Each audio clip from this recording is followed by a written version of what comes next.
और मेरे सुरवीरों कैसे हो। तो आज हम पढ़ेंगे जवाहर नवोदय प्रवेश परीक्षा 2022 के लिए हम लोग तैयारी कर रहे हैं और क्लास 9th के लिए इसमें मैं आपको बता रहा हूँ अरिहंत पब्लिकेशन की जो बुक है उसके गणित वाला पार्ट परमेय संख्या का पार्ट 2। इसके पहले मैंने पार्ट 1 पढ़ा दिया है।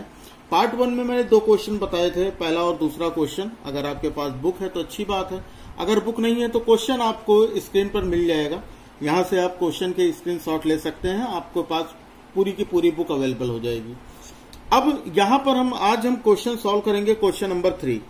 तो क्वेश्चन नंबर 3 अगर देखो तो देखो आपको क्या लिखा है कि निम्न में से कौन सी परमेय संख्याओं के लिए योज्य इकाई तत्समक है।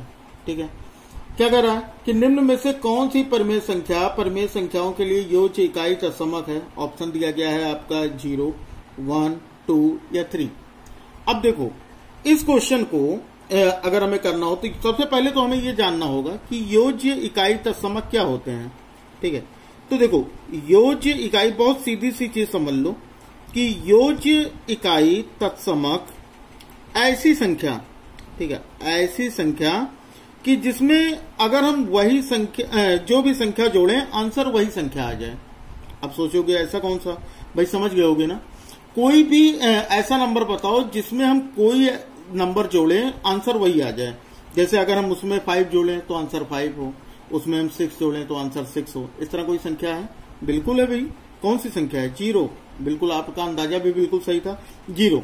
क्योंकि 0 में कोई भी संख्या अगर ऐड करते हो 0 + 1 तो कितना हो जाएगा? 1। अगर 0 में 2 ऐड करो तो कितना हो जाता है? 2।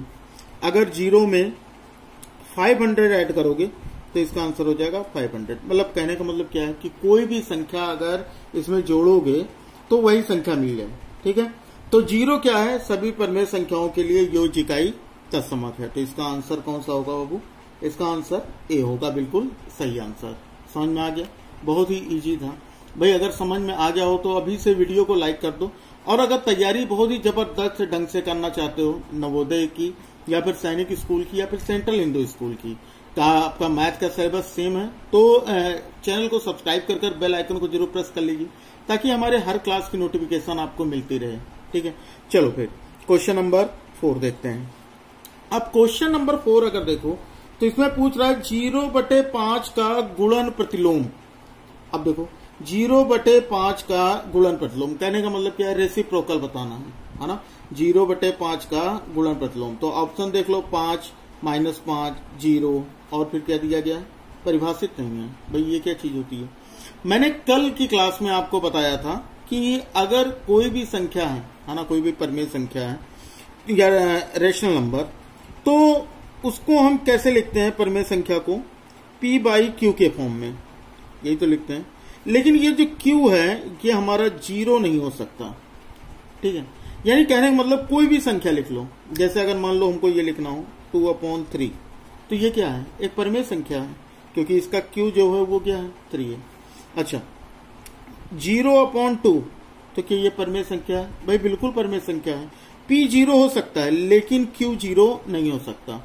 अगर ये लिख दिया जाए 7/0, ठीक है, तो क्या ये रेशनल नंबर है? भाई नहीं है ये रेशनल नंबर। क्यों नहीं है? क्योंकि Q तो इसका क्या हो गया? 0 हो गया। तो सेम ये क्वेश्चन पूछ रहा है कि 0/5 का, अब ये 0/5 तो 0/5 क्या है? ये परमेय संख्या एक रेशनल नंबर है। बिल्कुल है भाई। क्यों? क्योंकि P तो 0 हो सकता है लेकिन Q 0 नहीं हो सकता, तो Q इसका 5 है। तो यानी ये परमेय संख्या है। अब इसका गुणन प्रतिलोम, तो जब भी गुणन प्रतिलोम किसी संख्या का पूछता है तो उसी संख्या का उल्टा कर दो, अंश को हर बना दो, हर को अंश बना दो, बाकी और कुछ नहीं करना। जैसे अब यहां पर अगर हमें इसका पूछा जाता 2/3 का, तो इसका गुणन प्रतिलोम क्या हो जाता? लिख देते हैं गुणन प्रतिलोम। तो इसका गुणन प्रतिलोम हो जाता बाबू सीधा सा 3/2, है ना। अगर 0/2 का पूछता तो 2/0 क्या होगा ना, लेकिन 2/0 कोई नंबर थोड़ी ना हुआ। अगर किसी भी परमेय संख्या, किसी भी रेशनल नंबर का अंश यानी कि डिनोमिनेटर अगर 0 हो गया तो उसका आंसर क्या हो जाएगा? इनफाइनाइट हो जाएगा। मोबाइल में आज अपना कैलकुलेटर ऑन करना, ठीक है, और वहां पर कोई सा भी नंबर उसको 0 से डिवाइड करना, जैसे 5 डिवाइडेड बाई 0, और फिर बताना उसका आंसर कितना आ रहा है और कमेंट बॉक्स में जरूर लिखना, ठीक है ना। अगर कमेंट बॉक्स में नहीं है तो उसका स्क्रीनशॉट ले लेना और वो कहां पर भेज देना, या फिर टेलीग्राम ग्रुप पे भेज देना, या फिर कहां पर भेज दोगे, व्हाट्सएप ग्रुप पे भेज दोगे। नए व्हाट्सएप ग्रुप 2022 की तैयारी के लिए नया ग्रुप क्रिएट किया गया है, ठीक है। तो लिंक डिस्क्रिप्शन में है, टेलीग्राम ज्वाइन कर सकते हो आप व्हाट्सएप ज्वाइन कर सकते हो, इंस्टा पे फॉलो कर सकते हो, या फिर फेसबुक पर भी ज्वाइन कर सकते हो। तो आप जो भी यूज करते हो वहां पर आप अपना आंसर जो बताइएगा कि अगर 5 को या किसी भी नंबर को हम 0 से डिवाइड करते हैं तो उसमें आंसर क्या आया है। फिलहाल मैं अभी बता देता हूं आपको कि अगर अंश कुछ भी हो और हर अगर 0 हो गया तो उसका आंसर जो होगा वो क्या हो जाएगा, परिभाषित नहीं होगा, ठीक है ना। यानी इसका आंसर क्या हो जाएगा, अपरिभाषित। बताओ बात आई बाबू समझ में ना। यानी अगर किसी संख्या को 0 से भाग करोगे तो उसका आंसर क्या लिखा होगा, या तो अपरिभाषित लिखा होगा या फिर लिखा होगा परिभाषित नहीं है। तो इसका आंसर आपका कौन सा सही होगा, डी ऑप्शन बिल्कुल करेक्ट होगा। बताओ बात आ गई समझ में। इतने में अगर कोई प्रॉब्लम हो तो जरूर बताइएगा, ठीक है। चलो क्वेश्चन नंबर 5 देख लेते हैं। अब क्वेश्चन नंबर 5 दिया गया कि 7386038 किससे भाज्य है। बहुत अच्छा क्वेश्चन है, मैं लिख लेता हूं। क्या है, 7386038, इतनी बड़ी संख्या है ना। अब ये पूछ रहा है किससे भाज्य है। देखो सबसे पहली चीज दी गई 3 से है, या फिर 4 से है, या फिर 9 से है, या फिर 11 से है ना। मैं सबसे पहले देखो एक एक चीजें आपको बताता हूँ। 3 का डिविजिबिलिटी, 3 का डिविजिबिलिटी रूल क्या है। 3 का डिविजिबिलिटी रूल है कि इन सभी नंबर्स को ऐड कर लो। 3 और 9 दोनों का सेम रूल है ना। ऑप्शन ऐसे ही आते हैं। तो यहां पर 3 और 9 का सेम है कि अगर हम इन सभी अंकों को अगर हम जोड़ लें, सभी डिजिट्स का अगर हम सम करें और जो भी आंसर मिले अगर वो 3 या 9 से डिविजिबल है तो यानी ये पूरी संख्या 3 या 9 से डिविजिबल हो जाएगी। जोड़ लेते हैं। 7 प्लस 3 करोगे कितना हो जाएगा, 10 हो जाएगा। 10 प्लस 8 करोगे कितना हो जाएगा, 18 हो जाएगा। 18 प्लस 6, अगला 6 है ना, तो कितना हो जाएगा, 24 हो जाएगा। 24 प्लस 0 करोगे तो 24 ही होगा। 24 प्लस 3 करेंगे तो कहां तक आएगा, 27। यहां तक तो हमारा काम सही था कि अगर ये 8 ना होता तो ये नंबर 3 से भी डिविजिबल होता और 9 से भी होता, लेकिन इसमें 8 आ गया। अब अगर 8 ऐड करते हो तो कितना हो जाएगा, 8 and 7 15, 2 and 3 35। अब 35 क्या 3 से डिविजिबल है, नहीं है। 9 से है, नहीं है। तो इसका मतलब ये नंबर 3 और 9 से डिविजिबल तो नहीं हो सकता। तो एक काम तो हो गया हमारा, है ना। 4 का रूल क्या कहता है, 4 का रूल ये कहता है बच्चा कि लास्ट के 2 डिजिट्स, जैसे 38 अगर 3 से डिविजिबल 4 से डिविजिबल होता, 38 अगर 4 से डिविजिबल होता तो ये पूरा नंबर 4 से डिविजिबल हो जाता। तो क्या 38 यानी कि 38 क्या 4 के पहाड़े में आता है, 38 4 के पहाड़े में आता है, आप बताओ, नहीं आता। तो इसका मतलब इससे भी नहीं होगा। तो हमारे पास बचा क्या, 11 बचा। तो इसका मतलब 11 हमारा करेक्ट आंसर होगा। तो ऑप्शन इसका डी होगा, है ना। दूसरी चीज ये आती है कि अगर हमें मान लो चेक करना होता कि क्या ये 11 से डिविजिबल है तो हम क्या करते, तो इनके जो विषम स्थानों के नंबर हैं उनको जोड़ लो और उनके जो सम स्थानों के नंबर हैं उनको जोड़ लो। पहले जोड़ लेते हैं फिर बताते हैं। जैसे 7 ये हो गया, फिर ये 8 हो गया, फिर ये 0 हो गया और फिर ये 8 हो गया। इनको जोड़ लो, जितना भी है माइनस कर लो, जो भी स्थान बचे उनको जोड़ लो। 3 बचा है, 3 लिख लिया, ठीक है। 6 बचा है, 6 लिख लिया, फिर 3 बचा है, 3 लिख लिया, ठीक है। अब इन दोनों संख्याओं, इन जो भी होगा इनका योग, अगर उनको घटाने पर कोई 11 का गुणज आ जाए या फिर 0 आ जाए तो यानी ये संख्या 11 से पूरी तरह से भाज्य होगी। चेक कर लेते हैं कितना हो जाएगा, 8 और 7, 7 और 8 15, 15 और 8 कितना हो जाएगा, 23, ठीक है। इसको जोड़ो, 3 3 6 6 12 है ना, 3 6 9 9 3 12। तो 23 में से अगर हम 12 घटाते हैं तो कितना आ जाता है, 11 आ जाता है ना। और 11 तो 11 से डिविजिबल ही है। तो अगर इस तरह का कोई नंबर आ जाए, क्या आ जाए, 0 आ जाए, 11 आ जाए, 22 आ जाए, 33 आ जाए, मतलब कोई भी 11 का कोई भी गुणज आ जाए, है ना, तो वो संख्या क्या होगी, 11 से भाज्य होगी। तो इसका मतलब इसका डी ऑप्शन क्या होगा, बिल्कुल करेक्ट होगा। बताओ, बात आई समझ में? इतने में अगर कोई प्रॉब्लम हो तो जरूर बताना, ठीक है। चलो आगे देखते हैं। Question number 6। मैं आपको एक एक क्वेश्चन कराऊंगा। इस बुक के जितने भी क्वेश्चन हैं सारे क्वेश्चन आपको कराऊंगा, कहीं पर भी कोई भी प्रॉब्लम नहीं होगी। बहुत सारे क्वेश्चन ऐसे होते हैं जो सॉल्यूशन देख के भी नहीं समझ में आते, तो आपको सॉल्यूशन देखने की जरूरत बिल्कुल भी नहीं है। प्रैक्टिस अभी से शुरू कर दीजिए, क्योंकि एग्जाम का लेवल बढ़ता जा रहा है ना, और कंपटीटर भी बढ़ते जा रहे हैं। अच्छे अच्छे बच्चे तैयारी कर रहे हैं, तो उन लोगों से आपको फाइट करनी है। फाइट का मतलब कंपटीशन में फाइट करनी, एग्जाम में फाइट करनी, यानी कि उनको लात घूसे मारना, ठीक है। तो तैयारी अभी से शुरू कर दो। चलो अब क्वेश्चन नंबर 6 देखते हैं। क्वेश्चन नंबर 6 दिया गया है कि निम्न में से कौन सी संख्या 9 से भाज्य है। हाँ, अब ये संख्या देख लो। अब 9 का डिविजिबिलिटी रूल तो मैंने बता दिया, 9 का डिविजिबिलिटी रूल बता दिया। क्या बताया कि सभी संख्याओं को जोड़ लेना, सभी अंकों को जोड़ लेना। अगर वो 9 के पहाड़े में वो संख्या मिल जाए, अगर वो संख्या 9 के पहाड़े मिल जाए, तो इसका मतलब वो संख्या क्या होगी, 9 से भाज्य होगी। तो क्वेश्चन नंबर 6 का आंसर आपको कमेंट बॉक्स में देना है कि इसका कौन सा ऑप्शन सही होगा। ये क्वेश्चन मैं छोड़ रहा हूं, नहीं समझ में आएगा तो आप मुझसे पर्सनली पूछ लेना, ठीक है ना। लिंक डिस्क्रिप्शन में कुछ से भी ज्वाइन कर लो, कहीं पर भी मुझसे डायरेक्टली क्वेश्चन पूछ लेना। तो इसका आंसर आपको देना है कमेंट बॉक्स में, ठीक है। कहाँ देना है, कमेंट बॉक्स में। अगर आपका आंसर सही होगा तो आपको एक हार्ट मिलेगा, या फिर हो सकता है कि अगली क्लास में आपका कमेंट भी आपके नेम के साथ अनाउंस हो जाए, ठीक है। तो क्वेश्चन नंबर 6 का आंसर आपको कमेंट बॉक्स में देना है। अभी उम्मीद करता हूं अब तक आपने आंसर दे भी दिया होगा, क्वेश्चन भी आपने देख लिया होगा, ठीक है ना। स्क्रीनशॉट ले लो क्वेश्चन का, बाद में चाहे सॉल्व करके आप आंसर दे देना, ठीक है ना। चलो फिर क्वेश्चन, कोई भी क्वेश्चन आपको इसमें टफ नहीं मिलेगा, बहुत ही इजी क्वेश्चंस मिलेंगे और बहुत ही आसानी से आप क्वेश्चन को सॉल्व कर लोगे, ठीक है। चलो क्वेश्चन नंबर 7 पे आते हैं।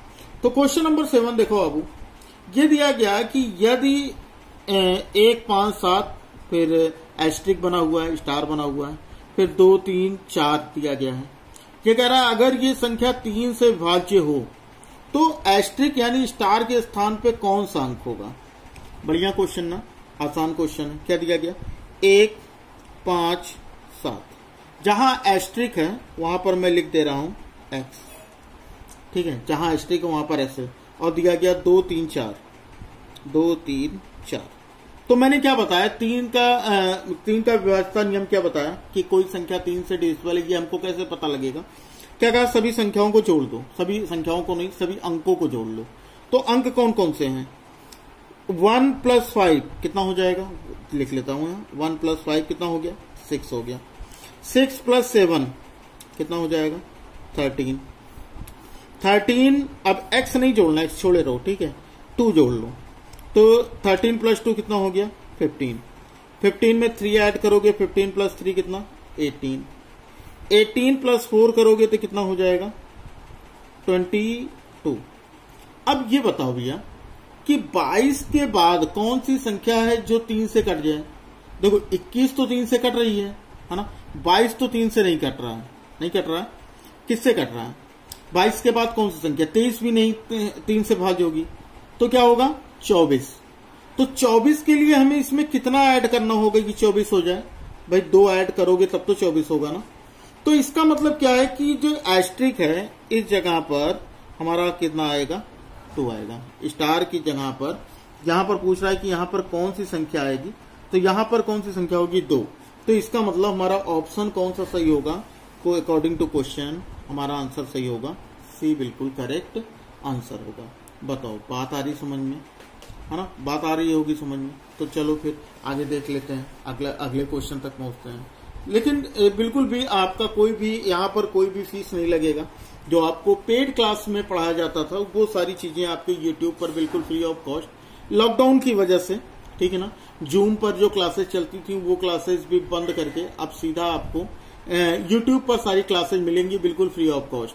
तो पूरा फायदा उठाइए, केवल चैनल को सब्सक्राइब करके बेल आइकन को प्रेस कर लीजिए ताकि आपको नोटिफिकेशन रेगुलरली मिलती रहे। ठीक है, चलो फिर क्वेश्चन नंबर 8 पे आते हैं। तो क्वेश्चन नंबर 8 क्या दिया गया है कि कोई संख्या 11 से भाज्य है।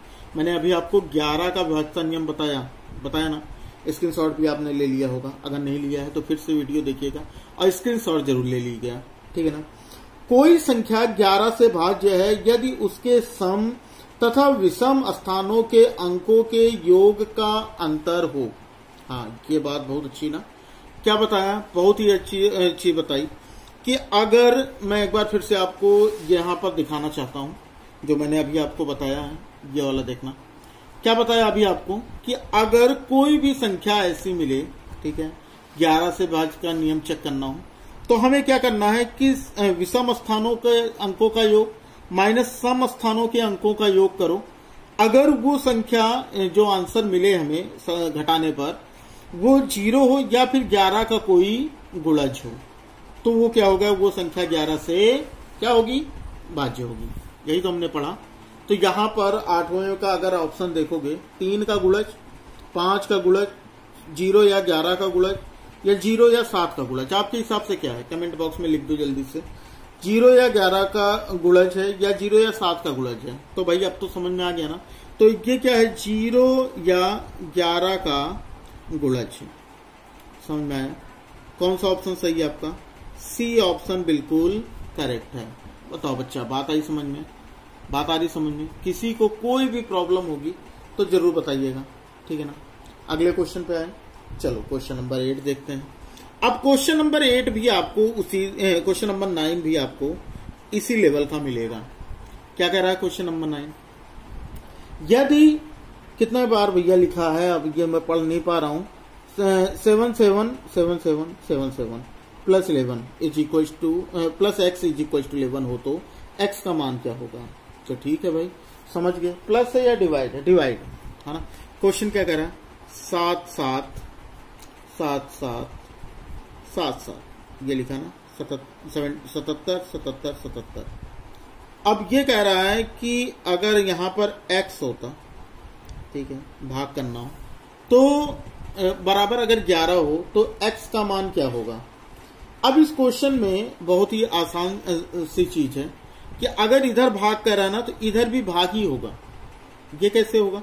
ये ऐसे होगा कि अगर इस तरह से कोई संख्या लिखी हो ना तो ऐसे लिख सकते हो ना, 7 7 7 7 7 7 अपॉन एक्स। भाई डिवाइड को ऐसे भी तो लिख सकते हो, इज इक्वल टू 11, ऐसे लिखा जा सकता है कि नहीं? तो यहां पर हम इसका क्रॉस मल्टीप्लीकेशन यानी कि तिर्यक गुणा अगर हम करें, तिर्यक गुणा कैसे होता है? ऐसे बटे 1 लगा लेते हैं, इसका गुणा इससे, इसका गुणा इससे, यही तो करते हैं। तो अगर इसका गुणा इससे करोगे तो 11x हो जाएगा, होगा कि नहीं होगा? और यहां पर क्या हो जाएगा? 77 77 77, बात खत्म। अब हमें x का मान निकालना, x 11 का गुणा है ना, इक्वल की दूसरी तरफ जाने पे क्या हो जाएगा? भाग हो जाएगा। तो x बराबर कितना हो जाएगा? 77 77 77 बटे 11। बात आई समझ में? अब इसको 11 से भाग करके देखो कैसे घटेगा। यहां लिखते हैं, चलो 77 77 77 है ना, यही तो दिया गया है। तो 11 से भाग करो, ऐसे होगा ना, 11 से भाग, तो 11 सते 77, सही है। ये कट गया हमारा, ये हो गया। अब ये 7 नीचे आएगा, एक ही अंक नीचे आ सकता है, दूसरा नहीं आ रहा, दूसरा अब 11 के पहाड़े में 7 तो आएगा नहीं, तो यहां 0 लगाओ, तो ये भी 7 ले आओ, तो कितना हो जाएगा? 11 सते 77। भाई ये भी कट गया, हो गया ना। अब ये वाला 7 आएगा नीचे, लेकिन 7 11 के पहाड़े में आता नहीं, तो इस 7 को लाने के लिए यहाँ पे 0 लगाएंगे, तो ये वाला 7 भी आ गया। तो 11 सते 77, लो भाई कट गया पूरा, है ना। यहाँ पर बच्चे गलती कर देते हैं, यहाँ पर आंसर क्या लिख देते हैं? 777, तो वो गलत हो जाएगा। ये बीच में 0 का कॉन्सेप्ट याद रखना। तो x, इसका आंसर कितना आ गया? 70707, ये होगा इसका करेक्ट आंसर। ऑप्शन कौन सा है? ऑप्शन ए इसका करेक्ट आंसर होगा। बताओ, बात आई समझ में? इतने में कोई प्रॉब्लम होगी तो बताना जरूर, ठीक है ना। कहीं पर भी अगर क्वेश्चन समझ में नहीं आता तो कमेंट बॉक्स में बताना, नहीं तो ज्वाइन कर लो बाबू, फ्री है सब कुछ, वहां पर बता देना। जैसे ही मुझे टाइम मिलेगा मैं तुरंत आपको आंसर दूंगा, ठीक है ना। चलो क्वेश्चन नंबर 10 पर आ जाते हैं। तो क्वेश्चन नंबर 10 क्या दिया गया कि निम्न में से कौन सी संख्या अपरिमेय है। फिर वही चीज, फिर से एक बार समझ लो, यहां पर इर्रेशनल नंबर के बारे में पूछ रहा है ना। परिमेय संख्या क्या होती है? परिमेय संख्या ऐसी संख्याएं जिनको हम p/q के फॉर्म में लिख सकें, लेकिन q कभी 0 नहीं हो सकता, ठीक है ना। तो उन्हें परिमेय संख्या कहते हैं, जैसे 3/2 है ना, 5/7, 9/11, इस तरह की जो भी संख्याएं आएंगी, या फिर आपका 0, 1, 2, 3, 4, ये सारी भी परिमेय संख्याएं हैं। अब पूछोगे क्यों, इसमें तो क्यू तो है ही नहीं। तो देखो आप, क्यू सबका 1 तो होगा ही होगा ना, क्यू तो सबका 1 होगा ही होगा, तो क्या क्यू केवल 0 नहीं हो सकता, 1 तो हो ही सकता है। तो इसका मतलब ये सारी भी परिमेय संख्याएं हैं। जो संख्याएं इस फॉर्म में नहीं लिख सकते उसे हम क्या बोलते हैं? अपरिमेय संख्याएं। क्या बोलते हैं? अपरिमेय संख्याएं। आप पूछोगे ये कौन सा है संख्याएं होती हैं भैया, तो कौन सी ऐसी संख्याएं जिनको p/q के फॉर्म में नहीं लिख सकते? जैसे हम पाई है, तो पाई को हम p/q के फॉर्म में नहीं लिख सकते, सही है, ये बात आई समझ में। पाई को हम p/q के फॉर्म में नहीं लिख सकते कि पाई की वैल्यू होती है 22/7 होती ना, तो 22/7 ये परिमेय संख्या है, लेकिन पाई क्या है? एक अपरिमेय संख्या है, क्योंकि पाई अपॉन कुछ लिख नहीं सकते, क्योंकि पाई की तो वैल्यू, वैसे ये भी परफेक्ट वैल्यू नहीं है, परफेक्ट वैल्यू इसकी कुछ और होती है। अगर कोई डेसिमल का नंबर है ना, कोई भी डेसिमल का नंबर है, जैसे डेसिमल का नंबर क्या है, अगर मान लो ये लिखा हो 1.333 ऐसे चलता रहे, तो इस तरह की संख्याएं भी ये परिमेय संख्याएं होती हैं। या आप क्लास 9th में पढ़ोगे, जो बच्चे क्लास 9th में हैं उनको बहुत अच्छे से पता है, ठीक है, ये कैसे होगा। नहीं तो क्लास 9th वाली वीडियो, उसकी भी लिंक मैं डिस्क्रिप्शन में दे दूंगा कि कैसे ये संख्याएं परिमेय होती हैं, है ना, या परिमेय कैसे पता करते हैं, उसकी भी लिंक मैं आपको डिस्क्रिप्शन में दे दूंगा, वो जाकर एक बार जरूर देख लेना, ठीक है ना। तो यहाँ पर जो हमारा आंसर होगा क्वेश्चन नंबर 10 का, जिसके कुछ सिंबल्स होते हैं, है ना, मैथमेटिकल सिंबल्स जो होते हैं, वो अपरिमेय संख्याएं होती हैं। तो यहाँ पर जो आपका ऑप्शन होगा वो होगा ऑप्शन बी, बिल्कुल करेक्ट आंसर होगा। Option B is the correct answer. बताओ, बात आई समझ में। इन क्वेश्चंस में, 10 क्वेश्चंस में अगर कोई भी प्रॉब्लम हो, किसी भी क्वेश्चन में कोई प्रॉब्लम हो, तो आप बिल्कुल संकोच, बिल्कुल भी टेंशन नहीं लेना कि मैं फीस नहीं ले रहा हूं तो मैं आपको बताऊंगा नहीं। आप पूछोगे, कमेंट बॉक्स में पूछ लो, या फिर आप आ जाओ, जो नया ग्रुप बना व्हाट्सएप का, वहां आ जाओ, ठीक है ना। सारी चीजें, टेलीग्राम ज्वाइन कर लो, बहुत ही अच्छा है टेलीग्राम, वहां पर भी काफी सारी चीजें, भी बच्चे हैं जो आपको वहां पर क्वेश्चन बताएंगे, ठीक है। तो चलो आज के लिए इतना ही रखते हैं क्लास में, फिर कल मिलेंगे इसके आगे के क्वेश्चंस के साथ। अगर आपने इसके पहले की वीडियो नहीं देखी तो वो उसका भी लिंक डिस्क्रिप्शन में, वो जाकर भी जरूर देख लेना। और अगर अभी तक चैनल को सब्सक्राइब नहीं किया तो चैनल को सब्सक्राइब कर बेल आइकन को जरूर प्रेस कर लो। साथ ही साथ वीडियो को लाइक तो कर ही दिए होगे, अब तक भाई इतनी देर हो गई तो वीडियो को लाइक तो कर ही दिए होगा, इसके लिए आपको कोई पैसा तो लगना नहीं है। तो जाहिर सी बात है कि अगर मैं आपको कुछ दे रहा हूं तो आप भी मुझे कुछ दोगे जरूर, पैसे नहीं चाहिए, बस आपका लाइक और सब्सक्रिप्शन।